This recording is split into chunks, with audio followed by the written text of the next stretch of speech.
Let's see who's in here early tonight. Nobody yet.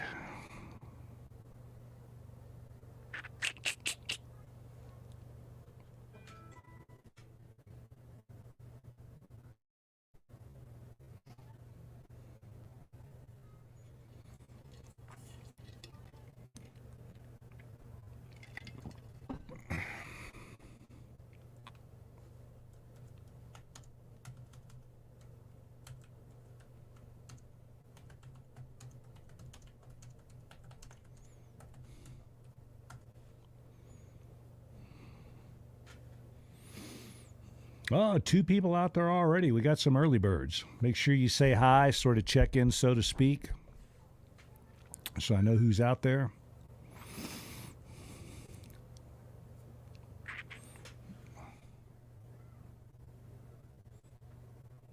Where are we at here? There we go.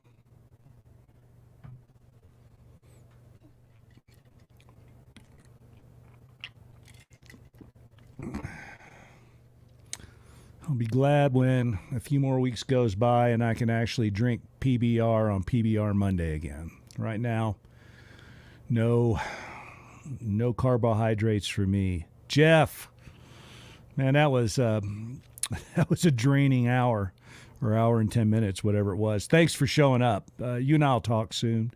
I see Kaylin's there.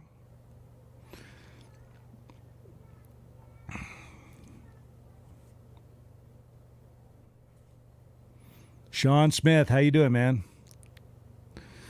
I enjoyed it too, but Jeff, the kind of thing we're talking about, people yelling at each other, happened in that meeting.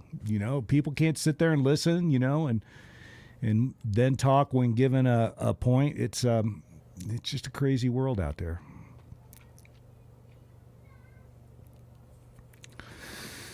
Oh, my goodness. Let's see. Who else is here? Boy, we're starting to fill up early tonight. Chomping at the bit. Holy cow. Right now here in Idaho, it is snowing to beat the band. I think there's been an inch that's fallen outside in the last hour. And it was so bad that it actually shut down part of my internet for a while. I have both Starlink and a terrestrial radio, and I have a load balancing router that I use to go back and forth between the two. The nice thing about Starlink is that those dishes are heated, so because it points straight up. So when the snow falls, the snow's going to go right into the dish. They have a heater in it, and it heats it up and melts it, and it just drains out the bottom of the dish, which is kind of cool. But the terrestrial stuff, even though they say it shouldn't be affected by the snow, it is. Radio waves, a lot of moisture in the air will affect the radio frequencies that they broadcast the terrestrial internet on. It snowed in Kentucky on Saturday. Spring is spring, man. And I remember back in Kentucky, it would snow pretty late sometime. But the thing I remember most about Kentucky is it was kind of cold and rainy, and it would occasionally snow. Then all of a sudden, there's no spring. The trees bloom, and you're in a 90 degrees and humidity right away. That's what I remember most about Kentucky. Fall was like the stable period. In fall, you get about 6 or 8 weeks where it's just completely beautiful. But then you get the monsoon season, or at least as I remember it, you got the monsoon season, which lasted until April sometime. And then about Derby time, all of a sudden, boom, it got hot. Monsoon ends, humidity and the heat comes in, and off to the races. I really get a big kick out of following the cat website, which is Jeff's baby, and I look at the comments on there, and a lot of them are wonderful. They're the reasons that you do something like this. It's people that went out and had a lot of fun, and they took cool pictures, and they're just jonesing about what a great time they had in this adventure. And then there are the truly clueless photos, like what should I do about this tree that's down in front of me, or I drove my $150,000 Jeep into this creek, and I found a tree in front of me, and then another one fell down in back of me. And somehow you have a $150,000 Jeep and you don't have a winch and a saw. Takes all kinds. All right, we're rolling up here on top of the hour, and I want to get through this tonight. I've had a long day, and I'm going to go play music with my wife just as soon as we're done for a little bit and then go to bed. So I see Scott Murray out there. Hello, Scott. I see a couple of people that just show up as Facebook user, and I don't know who they are yet. And we've got most of the normal posse here. So what I want to do tonight, and feel free to chime in. There's a bunch of tour vets out here, so you feel free to chime in. I want to talk about equipment to take for the tour. Now, hello, Tyler. This is a subjective kind of a thing. A lot of what I'm going to tell you, I think, is good advice for anybody, and I'll try to identify that part of what I'm going to tell you. Some of it is highly subjective because your comfort levels with certain things, what you think you need and don't need, that's going to vary a lot from person to person. It just is. So I think there's some things that most people agree on, but a lot of this stuff is kind of personal, and I'm just going to tell you the way I do it. There is a thread on the Tour of Idaho forum, not the Facebook, but the regular forum, motorcyclejazz.com, the Tour of Idaho part of it. There's a place there where touricals can put up their tour kit. And I know that occasionally people have had trouble posting in there. If you're trying to do that, if you would like to post your own list and for some reason you can't do it, just email me and I'll figure out what the problem is. These forums operate in this point system, and sometimes I have to give you some points so that you can post in certain places, but I'll be happy to sort that out through you. I see Gerald Gardner, hello, and I see my buddy Jim Spooner. Hello, Jim. Jim, I think I'm bringing the family unit up, and I think we're going to ride that Hiawatha Trail on our bikes. I think we're going to poach it. We're just going to go around the other side of the tunnel and ride down and ride back up with the kids. But I will coordinate with all you way up north guys, and we'll figure out how to get you, Andrew, and I together. And I would love to meet your folks, too, while I'm up there. So we'll try to make that work. Brett Asper, how you doing, man? Well, anyway, let's get going with this because I don't want to keep you all any later than I have to. So there are some things that we actually joke about quite a bit when we're all talking to each other about things that you don't ever want to talk about in polite company, tire choices, what oil you should use, things like that, because it just starts all these knucklehead fights. It's just incredible. Use any kind of damn oil you want. I'm going to tell you what I think you should do for tires, but ultimately you're riding a bike. You do what you want. By the way, I'm going to have a guest this week that's here next week to talk specifically about tires. And I'll make an announcement as soon as I confirm with this guest, but he's indicated he wants to be here. He's a very well-known industry professional here to talk about tires, about the advantages and disadvantages of certain tires, bib mooses, things like that. A guy that absolutely knows his stuff, and I think that you will find what he has to say to be pretty illuminating. So we will do one of these next week. And we're going to talk about tires next week, and I think that's a good topic. It's something that starts fights all the time. Tires are all different, and I like Golden Tire a lot, and the guy that's going to be here is from Golden Tire. I just think that they're pretty good about keeping uniformity from batch to batch. Certainly they're a little bit different, but it's not like Shinko where, one batch is completely different from the other. You can get a great Shinko tire and you can get a terrible one. Well, with Golden Tire, that happens too, but I think the consistency is a lot better from batch to batch. Dunlop's all over the place because they're made all over the world. You can get great ones and you can get ones that just don't feel right. They feel a little bit different. So my tire's better than yours. That's awesome. So we're going to talk tires next week. That'll start a lot of fights, but I'll have a guy here that I think can defend his point of view pretty adequately. He's sort of the Jimmy Lewis of tires. But what I want to talk about this week is just my personal list. These are the things that I bring along on the tour. It's my kit, and there's a place where I've put this up on the forum, and it's under Touricals, and I'm the first entry there, entry number 0, and it's my kit. And some of that is a little dated because I haven't done a tour of Idaho since the middle of the last decade. That was the last one I did. Last 5-6 years, I just haven't had the time to do it with young kids. But I do ride those trails a lot. And when I'm out riding trails, exploring, the average day that I put in when I'm out exploring is close to 200 miles generally. When I ride those trails, I ride with this stuff that I'm talking about. I keep it with me all the time. I ride alone a lot, so for all intents and purposes, except for the fact I'm only out for a day or so at a time, I might as well be doing a tour of Idaho because I'm riding the same trails and I'm riding with the same equipment. So when I put this down, I sort of divided my kit up into 4 categories. There's a Group A, which is navigation, Group B, carry items, Group C, wearable items, and we talked about that last week, so I'm not going to talk about that much this week. And then Group D, bike mods. And I'm only going to talk about that in a real general sense tonight. I want to concentrate mainly on A and B, those 2 groupings right there. Now, once I start getting the, hey, Thomas, good to see you. Once I start getting the navigation stuff up, I'm going to start devoting entire PBR Mondays to navigation and kind of how we do it and how we're changing it, I think, for the better in terms of making it more adventurous. We'll get into that later on. But let's just start right down the list. Group A, I really am a big fan of the TrailTech Voyager Pro. I think they make just a dynamite unit. It is one of the most accurate GPSs I've ever used in my life, and I've tested dozens of them side by side. Most of the modern ones are pretty good. Dedicated GPS units have come a long way in the past decade. They were so bad when we first started doing this. The first 2 tours of Idaho I didn't carry a GPS. They were useless.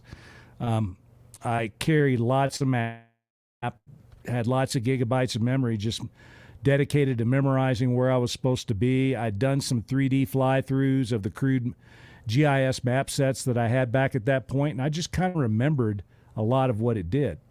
So I've studied the evolution of GPS carefully over the years. There is a fellow who's a member of this group, Kent Innes, who's a GIS expert. He's the head of GIS in the state of Kentucky, and I occasionally have him on to talk about this stuff. GPS is a really misunderstood technology. Most people who claim to know everything there is about GPS couldn't tell you what wavelength it broadcast on to save their life.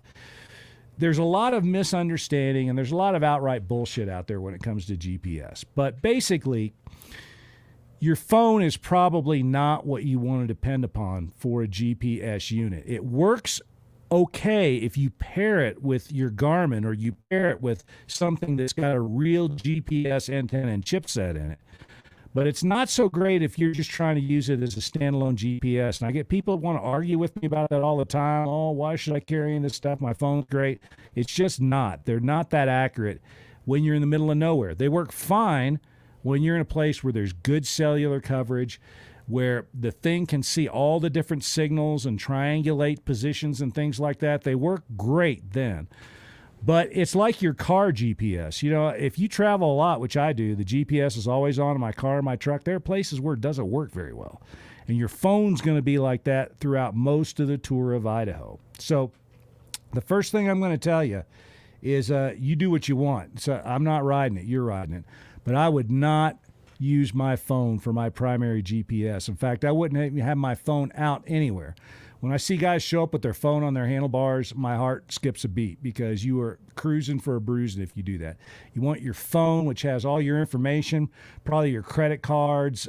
Your phone is what you use to pair with all this other stuff. You want that someplace that's as safe as it can be. You pull it out to take a picture and call your wife to tell her where you're at. You put the damn thing back, super safe when you're done with it. You don't ride with it on your handlebars. There have been more than one team has been knackered. One guy a couple of years ago tore up 2 phones. He brought a phone, argued with me about this. Oh, no, it's fine, the handlebars. I ride with it that way all the time. Destroyed a phone 30 miles in, going over his bars, coming down off of Oxford Peak.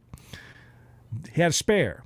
Well, that's okay, I got a spare. In the unlikely event I tear up this phone, I got a spare. He tore up the second one before he got to Pocatello. Down 2 cell phones. Yeah, you're right. The screens are hard to see in daylight. I don't know who this is, but the screens are hard to see in daylight. They're all fragile as hell. And even though, a lot of them are IP67 or better, 68, they're still more fragile than a dedicated GPS unit. You can take a hammer and hit a TrailTech Voyager Pro and it won't crack the screen. Those things are incredibly good. The other thing, as Sean pointed out a few minutes ago, you can read that TrailTech Voyager Pro screen in any light. At 2 in the morning, you can read it just as easily as you can at 2 in the afternoon when the sun is just blaring down over your shoulder. They spent a long time designing that screen to make it easy to read in any light. And not only is it a hyper-accurate GPS, and I've never deployed the external antenna on any of mine. They work fine with the internal antenna and chipset. You put that external antenna on, and I don't know that the thing would ever give you a bad reading. I've never had to do that. That's how good I think it is. But it also gives you useful information about your bike. It tells you your RPMs. It tells you your engine temperature. It does all kinds of great things. So reams of useful information about your bike, the ability to load detailed base maps in. There are all kinds of base maps these days that you can load into a TrailTech Voyager Pro. You can upload the Idaho trail maps that come from the state GIS that have all the trails you're going to be riding right on them. Now, when we start talking about actually riding a route, there's a little caveat that goes with that, which is a lot of times those maps are inaccurate. They're service maps and the BLM maps, but they still have a lot of errors in them. So I highly recommend the TrailTech Voyager Pro. I know it's expensive, but it's worth it for what you're going to do. And don't get the cheesy plastic mount that comes with it. Get the billet mount.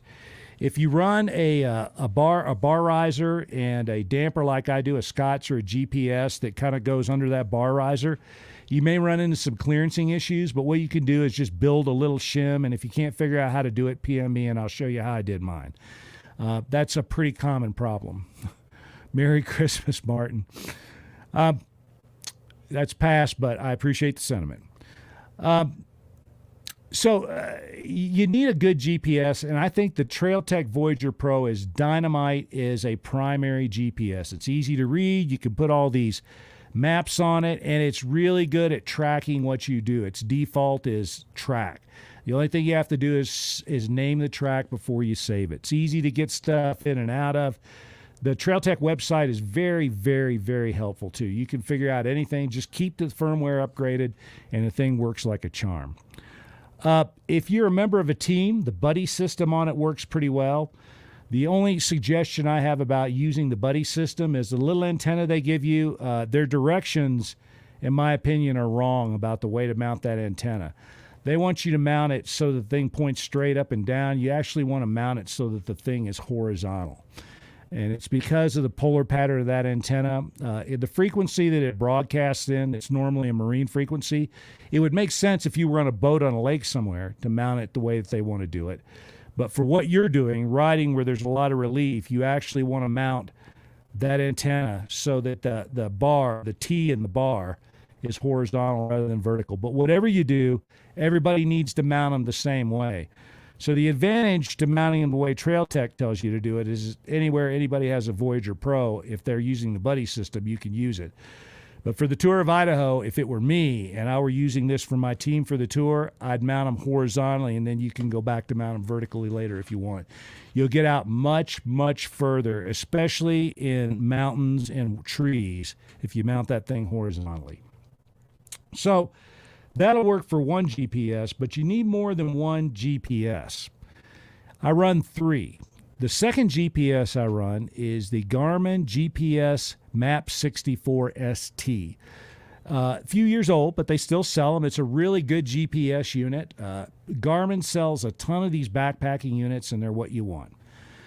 I do not recommend getting a car GPS or a motorcycle-specific GPS. For your second GPS, I recommend a backpacking GPS. It's got the nice little internal antenna in it.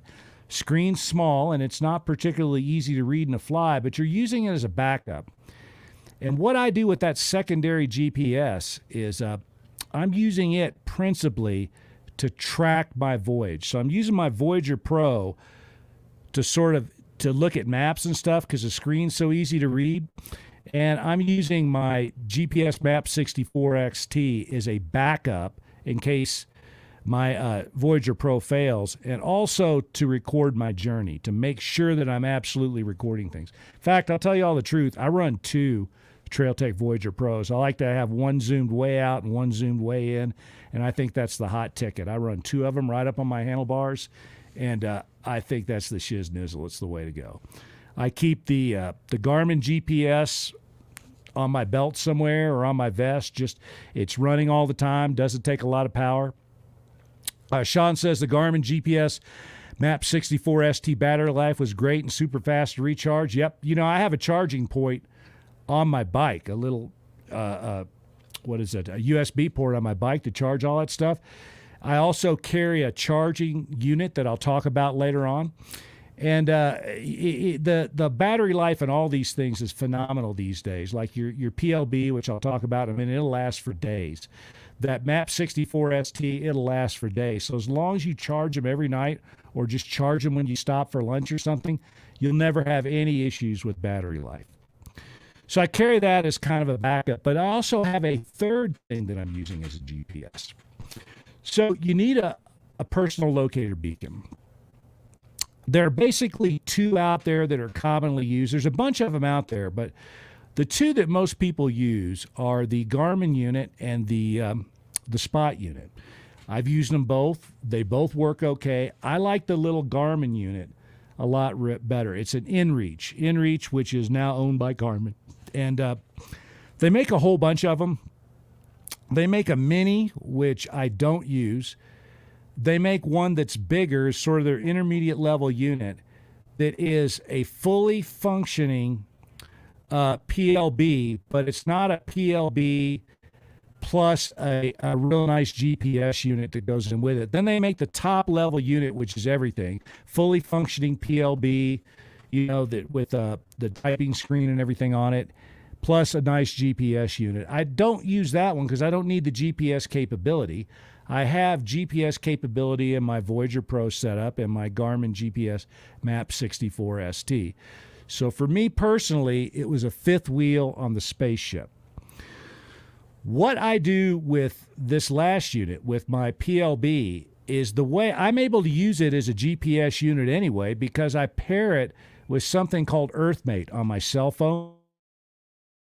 Those Garmin GPS units with EarthMate, they're fantastic. You can get really detailed maps. It's on your phone. It's nice and big.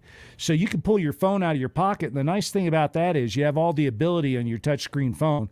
I have a pretty big one. We're big on the Galaxy S20, S21, S22, that line of phones. Pretty good size screens. When I'm really stuck and I pull over somewhere, I have all the topographic maps for the route loaded into my phone.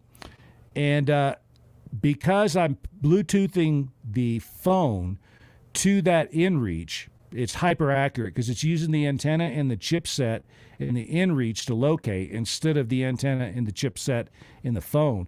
You can blow it up and you can see which side of the trail you're sitting on. It's a really slick setup, and I like it a lot. I think the Garmin InReach and the paired with your cell phone is a pretty slick setup running the EarthMate software. Now, some people like the Spot. Those of us who watch the tour don't like the Spot because the Spot maps suck. So when you post up your public PLB link, we can't see as much detail on the Spot maps. And they're also a little iffier about updating. The Spot misses more than the Garmin does. I think that's the opinion of most of the community.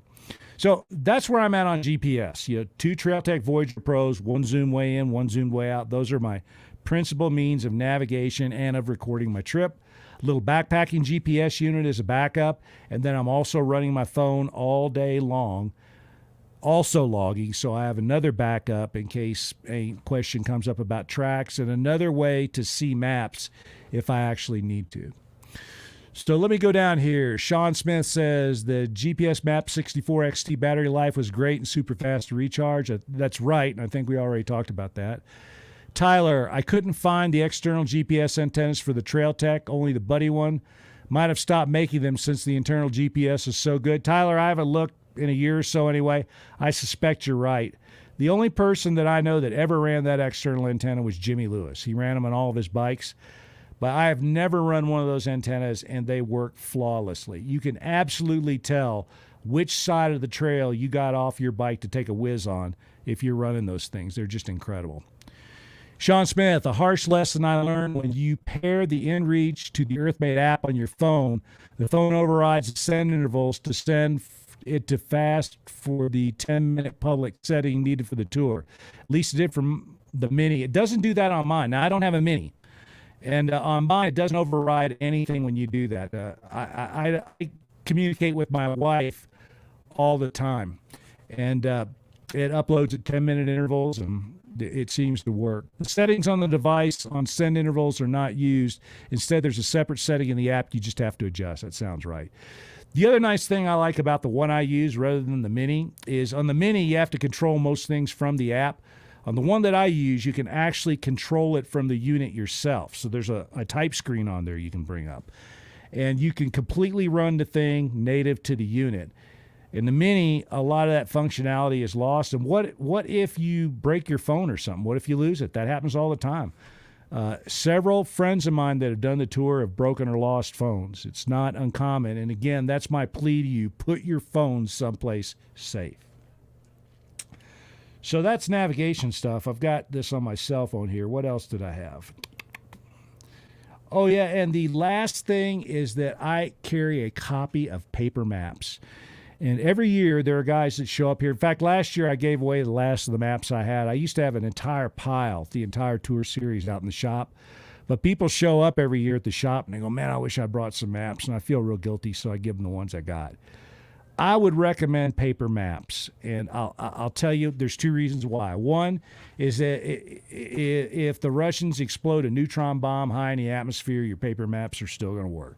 You may be pushing your bike because the electronics may be shot, but you're going to know which way to go because your compass will still work and the paper map will still work.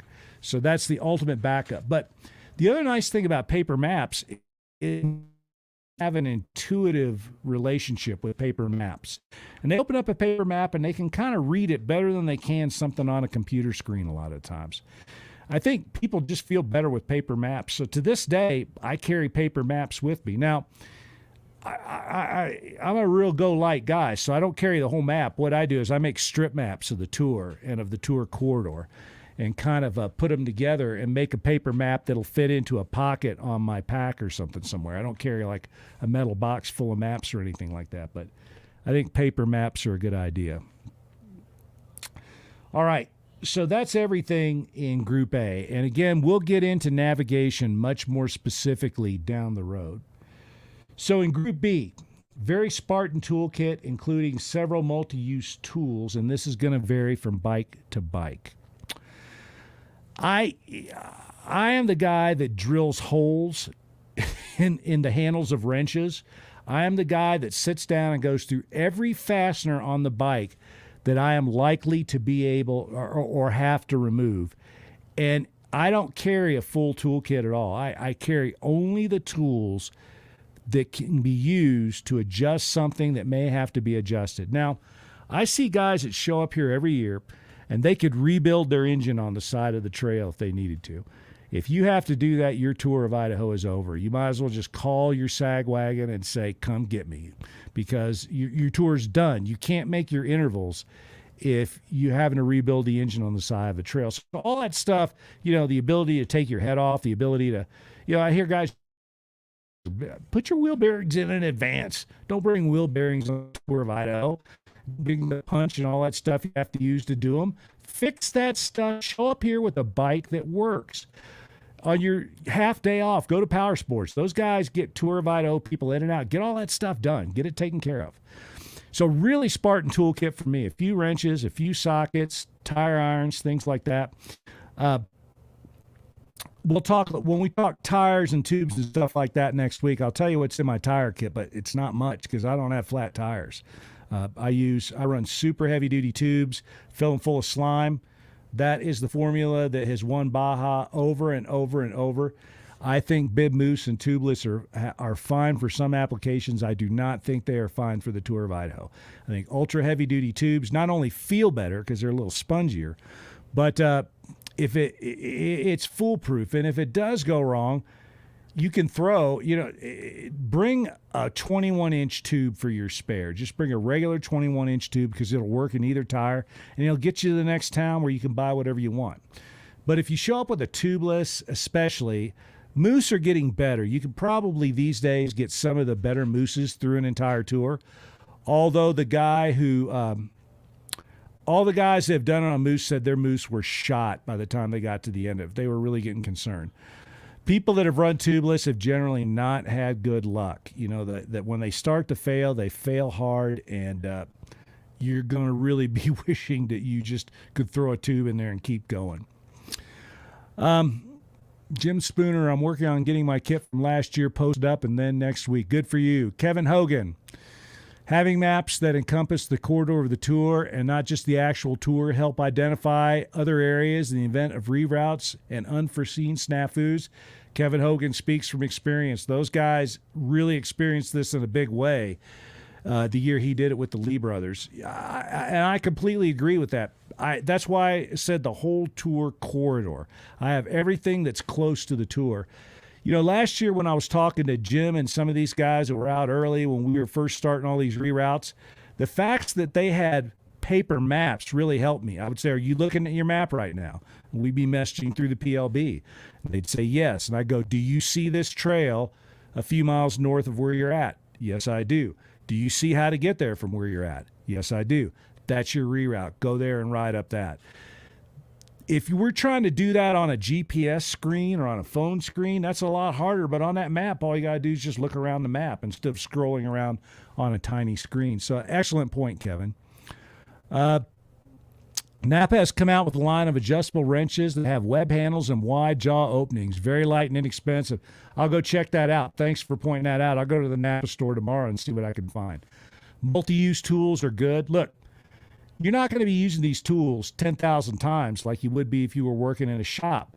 So it doesn't have to be the beefiest thing in the world. It's got to get that fastener off maybe once or twice. And you don't need to be taking your engine apart. You don't need a cylinder hone and all that kind of stuff. I see guys that bring 20-pound toolkits, and that's too much. Make that toolkit light, and make it Tour of Idaho specific. This is... If I have to perform this particular mechanical task, my tour is over. There'll be a toolbox on the vehicle that comes to look for me. We can deal with it then. But you want to keep tools with you that might be handy to take care of the little things like, one of your brush guards falls off. You have a shift lever that gets loose. You have to change the tube in a tire, things like that.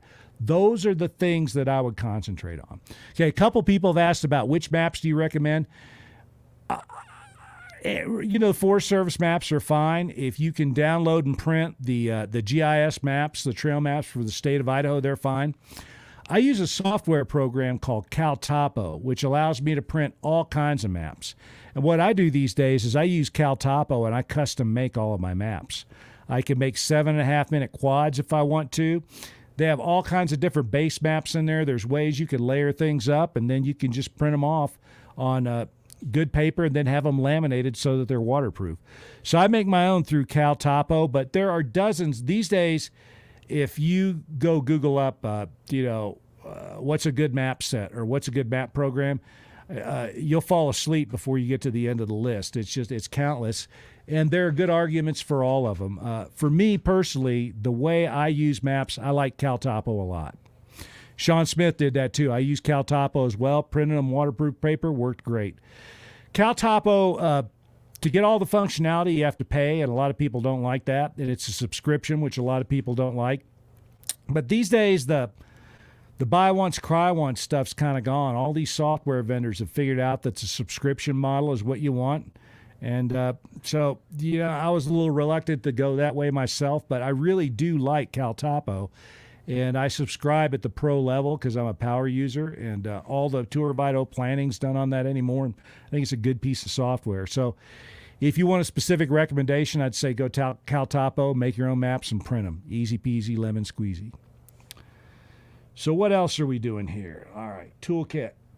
Just make it light. Don't take stuff you don't need. You're going to need a tire pump probably, or CO2 tools. Motion Pro makes a lot of stuff that's for people like us.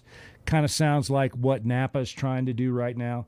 The Motion Pro stuff's really nice because they make a lot of combo tools. Like it'll be a ratchet in one end and a tire iron in the other. And I really like that. I bought one for my rear, one for my front with the wrench, the proper size to get off the axle bolts. And then you have 2 tire irons there too. So a combo tool that works really well. Super light. It's made out of aluminum. It won't last forever. And then I drill holes in them so they last even less long. But that's a good approach right there. It's a multi-tool, so you're killing 2 birds with 1 stone.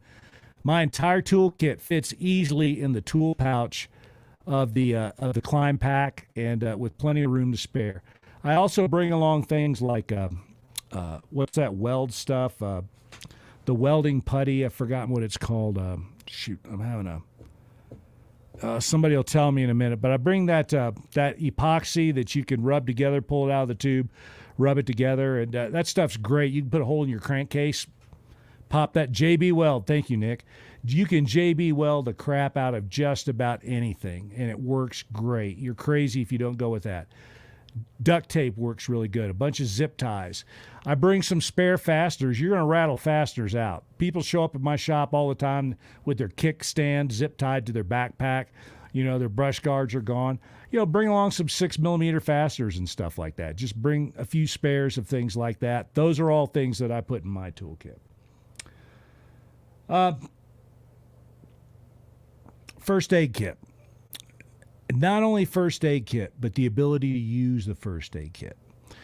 I was a backdoor emergency tech for a long time. I ski patrolled for a while, and I did a lot of guiding, backcountry guiding, mountaineering specifically. And so you had to get your emergency backcountry certification, which I did many years ago, 25, 30 years ago. But I've kept it current. And every once in a while, I'll go on the website. You can do all this stuff on the web these days. You pay a modest fee, and you can recertify, or you can take entire courses on the web. Please take a first aid course, or make sure somebody in your party knows first aid before you show up here. Because if something goes wrong, you're going to be a long way from help. And I got to tell you, if you have the helicopter insurance, which is something else I'm going to talk about, a helicopter will be showing up, but they may not be able to land where you're at. It may be quite a ride in a wheelbarrow, that little cart that they have that their Stokes litter fits on. It may be quite a ride, and it's bumpy as hell in that cart. You're not going to like it. And you're going to like it even less if they lower a cable, put you in the Stokes, and then haul you up into the helicopter. So you really want people with you who can make you as comfortable as possible, and especially treat life-threatening injuries. So it's best if all of your team knows something about first aid, but at least one person needs to know some first aid. And if you know enough about first aid, you will know how to put together the appropriate first aid kit. Now, fortunately, that's another one of these things these days that's easy to do. You can go on Amazon.com and you can put together a first aid kit there for $50 that's better than anything I ever put together for ski patrolling or mountaineering. Used to be you had to go out and buy all that stuff separately and assemble your own kit. These days, these kits come that are brilliant. If you're good enough friends with your doctor, you know, you might want to get them to give you some sedatives, you know, some opiates. I'm a little hesitant to recommend that, but, you know, I have several of those in case something really bad happens. If you break your leg, it'd be really nice if you had a couple of Percocets to chew down on while you're sitting there waiting for the helicopter to get there. So first aid kit and the ability to use it. There are even apps on your cell phone, which are really nice. The American Red Cross app for your cell phone's great. There's several others where you can put on there and you can just type in, this is what's wrong, and they'll take you through the whole thing. How to check the vital signs. This is what you should do. This is what you should not do. All right, what else? Giant loop fuel bags. I really like them a lot. On my big ride in the Mojave that I did about a month ago, I took a couple of giant loop 1 gallon bags. I like the 1 gallon bags better than buying the bigger bags. But if you get a couple of those 1 gallon bags, I think you're good to go with most large capacity fuel tanks. You'll have to buy a funnel to go with it. You can't just take off the cap and dump it in. You got to take off the screw, or a spout, I should say, or else you'll lose a lot of fuel trying to do the transfer. But those giant loop bags are great. They're well built. They're built especially for fuel. They have tons of useful attachment points on them. The thing that I would recommend that you consider doing is not mounting them on the back of your bike. I see a lot of people with them sitting right above the pipe, and I'm not sure how great of an idea I think that is. I usually put it up on my handlebars, or I'll strap it across my tank or something like that. I'd even rather wear one attached to my backpack than strap it anywhere close to my silencer, but that's probably just me. Craig McCurdy, if only one person is in the know on first aid, they will be the one unconscious. There's somebody right there that knows their first aid. I will guarantee that Craig has been in the shit before. All right, what else? Cascade Rescue Bike Recovery Kit. Now, I haven't talked to my friends up at Cascade Rescue in Spokane for a year or so, but for many years, they made this bike rescue kit just for us. They even talked about it on their website. This is made for the Tour of Idaho. And I know that they still have a kit that does everything that the bike rescue kit did. And I didn't have a chance to look it up today, but they actually made two kits. They made an inexpensive one that I think was around $200. And they made a better one that was around $350. You will know where your money went if you have to use the kit. You want the more expensive one. Every year I get guys that show up and they've gone through Mojazz and they've seen the stuff I've written there about, how to get your bike back up off of a cliff. They put together their own kit with cord and pulleys and prussics and stuff like that. Don't do any of that.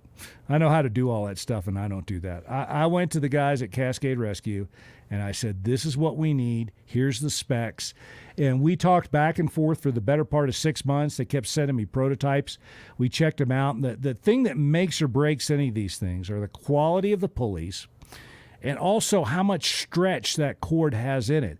If the cord has a lot of stretch, which a lot of thin cord does, you're just knackered. You're just absolutely knackered. It won't work. You'll wear yourself out. It's hard to pull. The kit that they have is perfect. A bunch of us tested this thing. We said, that's the one you want. Jim Spooner, buy the top-end kit. Trust me, day 5 last year would have probably been the end without it. I know exactly where Jim went off the trail because every time I go by that spot, it's like it's all treed in.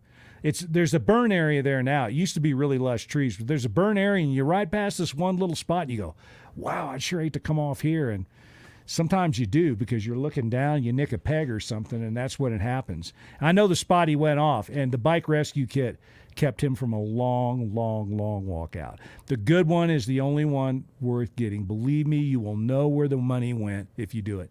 Nick Wood, I bought the spendy one, 100% worth it, top quality, and it works excellent. I've used it more than once. The thing is just freaking awesome. You will really like it. I hope you don't have to use it, but if you do, you're going to do it. Every tour of Idaho I have ever done, I've done a bike extraction at least one time. A lot of people refer to the Tour of Idaho as the Tour of Side Hill. There's a ton of it.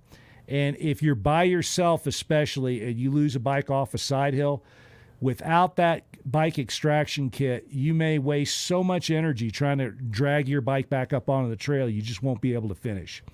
And if you've got that kit and you know how to use it, it can be as little as 15 minutes to get a bike that's 25 or 30 feet down off the side of a trail. The record, by the way, is our good buddy Jeff Jensen, who managed to get his bike some 800 feet back up onto the trail with the aid of a rescue kit and some pretty darn good riding. The guy's a talented rider.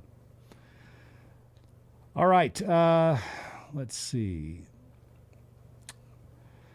I really like helmet lights, and for years I recommended the Trail Tech helmet lights because they made really good ones made in this country, but they couldn't afford to do it anymore. These days, because China has the market kind of cornered in LEDs, and they're not all terrible. A lot of them are pretty good. So there's a ton of really good motorcycle helmet lights out there. I have two. I have these two that are super lightweight. They're small. They're LED. They're bright as hell. I can run them both off of the power point in my motorcycle if I need to, but I also carry one battery pack to make sure that if the stator on my bike fails, which, by the way, is not an uncommon condition, that I have a battery backup. So I have these two relatively small, really high-powered LED lights, and they work great. And I run an LED headlight on the bike as well. And with those two headlights, the nice thing about having two helmet lights is you can have one spot and one flood, and you can aim them a little bit differently.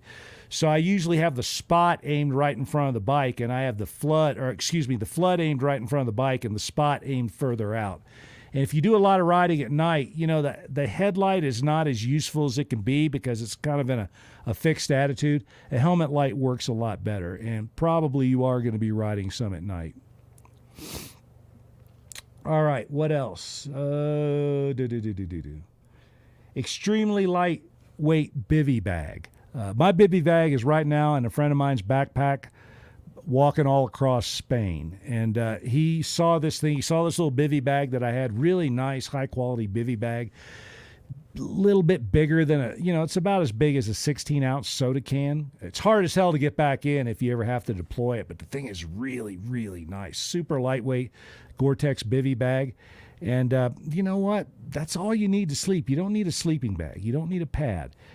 If you end up spending a night out, which I've done frequently, you're going to be whatever caused you to have to spend the night out is going to have made you plenty tired. My recommendation is that you ride till you can't stay awake anymore. You won't have any trouble going to sleep. And if you have a bivvy bag, you wear your helmet in it, you wear all your clothes in it, you'll be just fine. You may get a little cold during the night because it gets cold everywhere along the tour at night, even out in the middle of the desert. But you're going to make it through, and it'll give you all the incentive to get up early and get going the next morning. So I think a bivvy bag is very important. I always have one, but it's an ultra lightweight bivvy bag, and I spent pretty good money on the one that I have.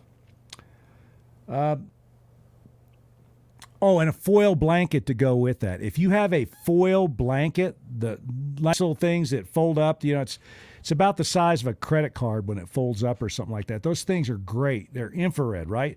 So you wrap it around you so the shiny side faces you, and it traps infrared heat in your body. It just reflects it right back in. They're wonderful.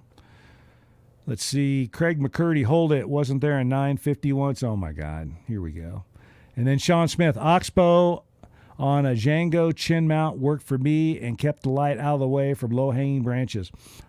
I've heard nothing but good things about that setup. I think it's great.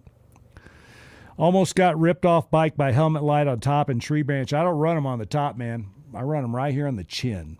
I run one on each side right down here, and they work great. I have a camera mount up here on the side a little bit, and I know these days guys are putting the cameras on the chin, which I think is a better place for it anyway, but my lights go right down here in the chin just so that they don't hit tree branches. If that light hit a tree branch, then probably the rest of my noggin got it too. Large bottle of ibuprofen. What can I say? I think that speaks for itself. Powdered electrolytes. I pound Pedialyte as much as I can on the tour. Now, one of the problems I had the last few times I did the tour is I didn't know that I had a kidney stone the size of a $50. It sat in there for years, and it just grew really big. And a few years ago, I went in for an x-ray, and a guy said, "Do you know you have this?" I said, "No, I did not." And it was 3 or 4 lithotripsies and an extremely painful 6 weeks with a stent, and they finally busted it up into enough pieces to get rid of it. Since then, both my kidneys function better, and the problem I was having with cramping when I ride is not nearly as severe as it used to be. But I still get cramps if I ride all day and I don't drink enough electrolytes. When you sweat, it's really tough for you, if you're just hooting water, to replace those electrolytes which you're sweating out. So you need some electrolyte replenishment. I like Pedialyte. Every time I pull into a town at night, I buy Pedialyte. They stock it everywhere along the way. Pound that Pedialyte, and it gets me going. But during the day, I take some of that powder, and in addition to what's in my Camelback, I have a few bottles of water always, and I'll dump that stuff in a bottle of water and shotgun it. And you need some electrolyte solution, in my opinion, to keep you going. I've talked to young, healthy guys before, the Lee brothers, who are good friends of mine. And let's see, who's here tonight that knows those guys? Kevin's here tonight, knows the Lee brothers. Two of the fittest human beings I've ever ridden motorcycles with. I love these guys. They had to go to the emergency room after day one of the tour once. They did the whole day, including the challenge section, on about a 95-degree day, and they were in the emergency room that night getting electrolytes. And these guys are as fit as they come. These are a couple of hardcore, really good riding guys. So it is a potential hazard for anybody. Carry that electrolyte solution. Plastic garbage bags, 3 or 4 plastic garbage bags, because they make dynamite emergency rain gear and they make dynamite emergency shelters. A plastic garbage bag and a little bit of duct tape, and if you don't have adequate rain gear, the rain came up on you suddenly and you weren't expecting it, you didn't buy the plastic rain gear at the store the night before, you don't happen to have that little climb jacket that we talk about, the stowaway, garbage bags work great. Tape them around your legs, tape them around your upper body and stuff, and they'll work for a while. They're also good for an emergency shelter. You can put those over top of your bivvy bag if it's raining, and it'll keep it dry. If you have a Gore-Tex Bivvy bag, when you're laying on the ground, eventually water's going to get through it. But if you get inside those plastic bags, you're going to be fine. You can buy little plastic tube tents that do the same thing if you're more interested in shelter. Cost you a few bucks. Fire starter of some kind, a little striker. You don't need a very big one, but it's nice to have one. I use the Norco Genius GB40 or 1500. It's kind of a battery charger, a battery storage device. You can charge your phone, anything you need off it. It'll start your bike 25 or 30 times. If you're one of these guys that's got a bike that doesn't have a Kickstarter on it, get the biggest Norco Genius unit you think you can carry. Because you're going to run the battery out in that bike. You're spending a lot of time at 5 miles an hour going up these tremendously long hills. The fan in the radiator is going like crazy. You're not charging your battery really effectively because you're not running high RPMs. It's really easy to kill a battery during tour-type riding. And if you don't have a Kickstarter, you're really going to want something like that as a backup. My 300 starts pretty easily, even when it's hot, even when it's flooded. It's easy to start, but my 450 could be a bear. When you got it really hot and you like dumped it off the side of a trail and flooded it, you might be there a few minutes kick-starting it. I've got a set of tails that hang out of all my bikes, and I can pull that thing out of my backpack. It's in a really easy-to-get spot. Pull the thing out, plug it in, boom, off to the races. There have been places, one time coming out of Hat Creek Lake, there's a couple of really, really iffy switchbacks up there. And they used to be worse than they are now. They went in a few years ago and fixed some of those trails, but there was one that was on the side of a cliff. And I stalled my bike in there once. And, it's kind of like really weird. Like, if I try to kickstart this bike, I may dump it off the left side of the trail here. What I was able to do was pull that thing out of my backpack, reach down, plug it into the tail. Even though the battery was dead, bike fires right up, emergency over. And instead of wasting all that energy and potentially dumping your bike, I was on my way in about 45 seconds. It was easy peasy lemon squeezy. Jeff Stoss, what radiator? Laugh on. That's great. By the way, many of us have actually, your bike's going to get super hot on the tour. And we'll talk about, the wisdom of running some of these alternative fluids in your radiator. I'm a big water and water wetter kind of guy myself, but there are a lot of people that like some of this, they like this glycol-based stuff. There are advantages and disadvantages, and we'll talk about all that soon.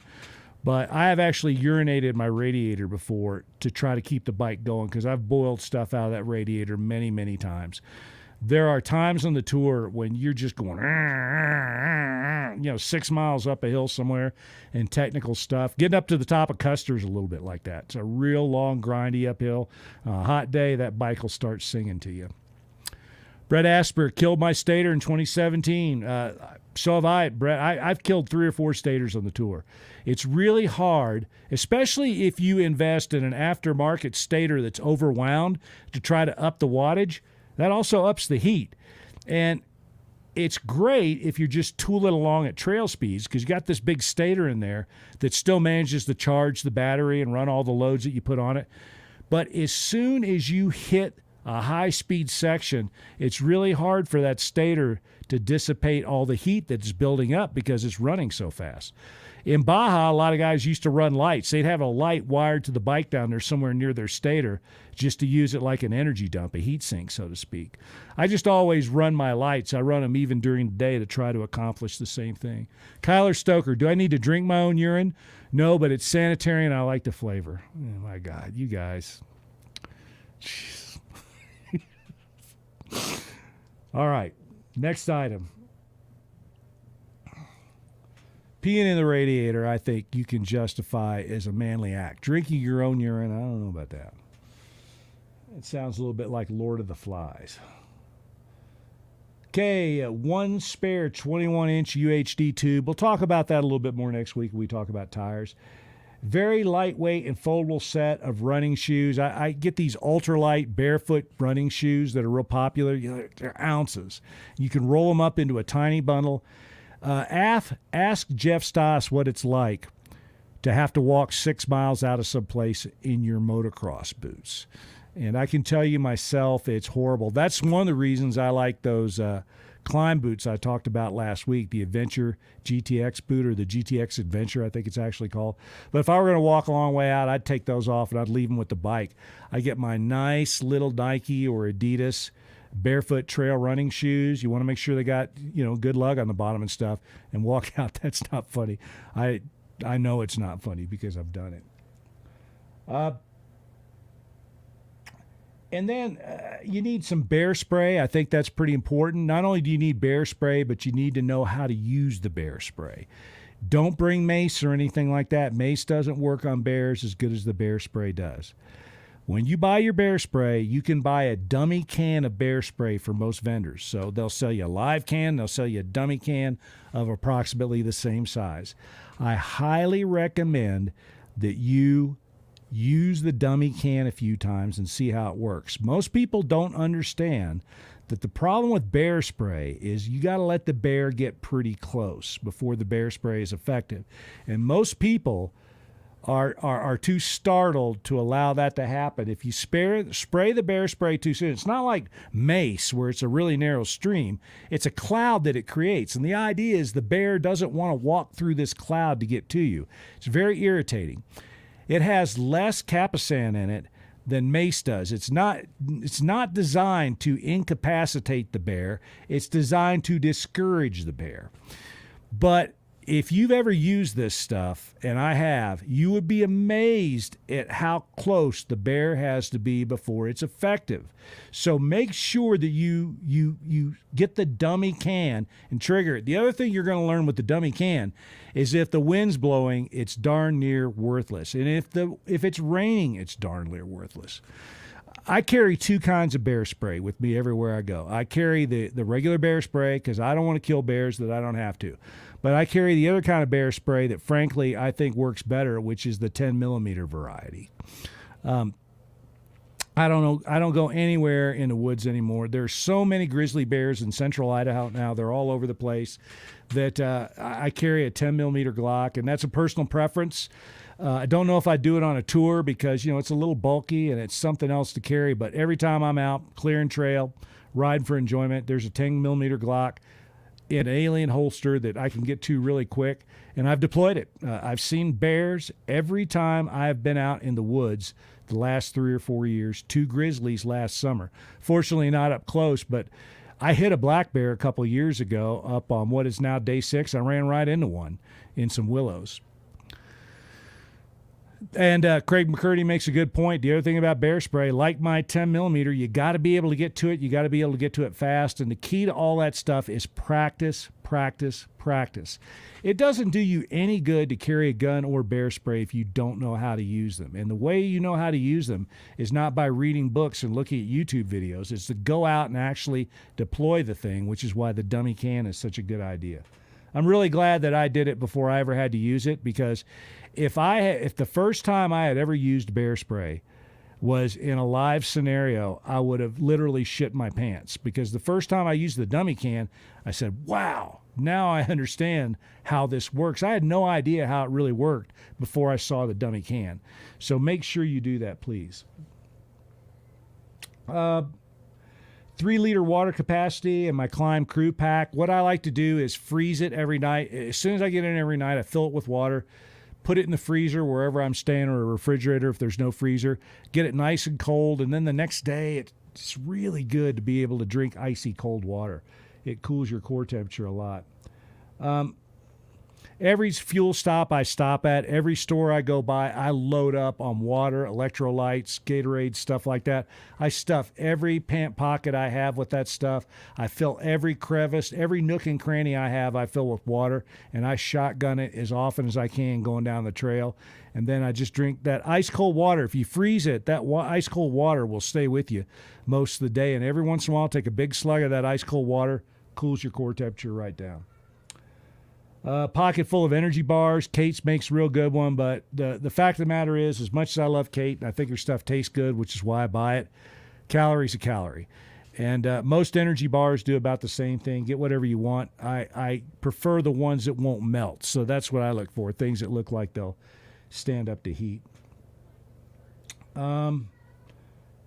Let's see. Giant Loop Mojave bags are what I use. The other bags that people like are too big. The Mojave is the perfect size for the Tour of Idaho. I really like them a lot. The next size up, and I forget what they're called now, is another popular thing, but I think it's too tempting to take too much stuff if you bring the next size up from the Mojave.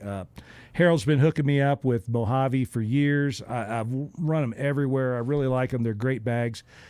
I see there are other people that make bags that are pretty good for a lot of dual sport kind of riding, but for the Tour of Idaho, those Giant Loop Mojave bags have some features that I think make them really useful. Even little things like just the shape of the bag when you're trying to drag your bike through brush and stuff like that. You know, the ballistic nylon's really thick. They don't shred easily if you crash your bike. I recommend them really highly. They're very well made, and they'll do what you want to do. And they're the perfect size, too. You can't get a lot of stuff in them, so it encourages you to pack light. Hello, Ralph Jones. Various small Giant Loop bags. I really like Giant Loop stuff. Harold's a good dude. Dave Walks worked with him early on, designed a lot of the stuff. It's well designed, well built, real good stuff. These are good people, you know, an American company, makes good motorcycle stuff, supports our community. They're like Climb. To me, it's a no-brainer. You want to deal with those guys. They helped me raise a ton of money when I was doing trail advocacy work, and their stuff's great. And they make all these little bags that attach to your handlebars and little doodads that go all over your bike. My first aid kit goes in my front fender. They got a really nice little bag it fits in, and some elastic straps to tape it to the front fender. Just tons of useful stuff from Giant Loop. Silky Big Boy 2000. Now, this year, everybody in the world is going to be carrying a chainsaw, at least one chainsaw per team. And we'll probably talk about chainsaws all by themselves one night. The chainsaw that I like is the Steel 193 top handle. It's a great little saw. They still sell it, although I think they're making some newer saws in the same generation. And on mine, I got something called a lightning kit, and you can get that from the dealer. Now, some dealers don't know what you're talking about when you say that to them, but the good steel dealers will know exactly what you're talking about. It comes with a carbide chain, and it comes with a special bar. You don't need a really big bar on them. I think the stock, and Sean, correct me if I'm wrong, I think the stock is a 14. On mine, I have a 16. But for tour riding, I would just use a 14. Sean Smith says the 194T is the newer version of the 193T, pretty much the same saw. Does it have the electronic starter on the 194? Because that's the thing a lot of people didn't like on some saws. The 193 didn't have that. But some newer steel saws had this fancy electronic quick start kit, and those things fail a lot. Sean says 16 with the 0.05 millimeter bar. That's exactly what I got in a carbide chain, and that thing is bulletproof. Full of fuel, it weighs right around 9 pounds. When I first started doing the tour, I carried a chainsaw the first couple of tours of Idaho, because the way I used to do it is I would ride it first, then I would publish the route, and that's what people did. So we tried everything in the world. We tried big saws, and that's really sucked, because it's a bear riding some of these trails with a big saw. Then we tried battery-powered saws, and I didn't like those because they were heavy. Then I got into these arborist saws, and they didn't make the 193 back in those days, but I had this saw, and who made it? It was an arborist saw made by one of these specialist companies in Europe, and the thing was awesome. And it's not as light as the 193 or the 194, but it was a small arbor saw, and that's the one I started carrying with me. And I ran it. I had a mount on the back of my bike that I used it. So I had a little mount that went on the back of the bike over the rear fender. I used to snap that mount all the time, so I quit using them. But that's what I carried for a while. That was my little saw. These 193 top handle saws are so light that these days I think you can justify taking a saw on the tour, especially a multi-person team. But we'll talk exclusively about saws later. You had a chainsaw mount idea. Are you still working with someone to build a saw mount? I am. It's like everything else. I have so many things to do that it occupies my attention for a little while, then I forget about it. But I'm actually interested enough in this saw mount because I want to use it for myself. Sean Smith and I have been talking about this a lot. You know, the other thing you can do is just they make a kit where you can mount your your light and the faceplate up higher. I think the 193 is a light enough saw that if you run it up on the handlebars, you're really not increasing the moment of inertia of the bike that much from the normal position it's in, because the heavy part of the saw is up around the handlebars anyway. So the mount that I'm thinking about will only raise the heavy part of the saw just a little bit. I don't think it'll affect the moment of inertia of the bike that much. And the other nice thing about it is I can center the heavy part of the saw right over the wheel, which helps with that a little bit. So I still am working on an idea. It's similar to the kind of a mount that bow hunters use on ATVs, sort of a Y yoke, but something that you can clamp on the rear handle, clamp on the bar. And then if you want to get it off, just hit a lever or something that pops it loose. The other thing I like about that is it'd be easier to grab while you're on the bike than reaching over and get the thing off of the the fork type mounts where it goes down along the fork. So yeah, I am still working on it, but I wouldn't guarantee that I'm going to have anything done. So we'll just have to see how that goes. But in addition to that, you need a silky saw. And the one you want is the Big Boy XL. Let me make sure I got this right. It's the yellow handle one. Yep, the XL 2000 coarse teeth yellow handle. That thing is basically like a chainsaw that you power yourself. It's a human-powered chainsaw. It's the greatest handsaw on the planet, and there's basically two categories of people that cut trees in the woods. The people that haven't used a silky saw yet, and the people that will never use anything but a silky saw. They're great saws. We'll talk about them more when we talk about sawing, but the steel's really good. The coating on them's really good. They're put together well. It's pretty lightweight. It's just a wonderful, wonderful piece of equipment, but you're going to spend a little bit of money on it. The one that you want is somewhere around $60, $75 last time I looked. All right. That's all I have tonight. Once again, you've wasted a perfectly good hour with a knucklehead like me. I don't know why y'all do it, but I'm glad that you're here. So before I sign off tonight, I can take some questions for a minute or two if anybody's got any. If not, I'll be back next week. We're going to be talking tires next week with a guest that's well qualified to talk about tires. So what do you guys got? I can smell the gears turning out there, the friction in those gears as you all try to stump the chump here. Well, I'm not seeing anything, so I'm going to go ahead and sign off. Once again, it is a privilege of my life that so many people show up to these things each week to listen to a knucklehead like me tell you anything. Basically, the only thing I have to offer the world is my own confusion on most issues. So I really enjoy spending this time with you guys, and especially as I'm starting to wind this thing down, there's a little nostalgia starting to creep into these broadcasts. So thanks a lot for spending another hour with me on Monday. I'll see you next week. We're going to have a hell of a show next week because I was barbecuing. I had to waste time. I can't wait to meet this guy. Let's see. What else? You got 2 teams starting August 1st. Did you change your mind about 1 team per day? No, that's a great question, Todd. As long as the teams don't know each other, I don't care. It's when teams know each other that I have a big concern. I would rather it was just 1 team per day, but as long as they don't know each other, I'm okay about that. It's when they know each other. That's the issue that came up this year. We had teams that were like trying to start the same day or just a day apart, and they knew each other, and that just creates some problems for me, and it's a headache I would rather just avoid. All right, y'all, thanks a whole bunch. I checked everything today. I didn't see any new teams. I've been trying to keep up with people that are looking to get into the forum, looking to get into this Facebook group, and it looks like everything's current. I am these days trying to check that stuff several times a week. I'll try to stay on top of it, and starting this week, maybe in as little as a couple of days, I should have day 1 and maybe a little bit of day 2 up. Cheers, everybody, and thanks a bunch.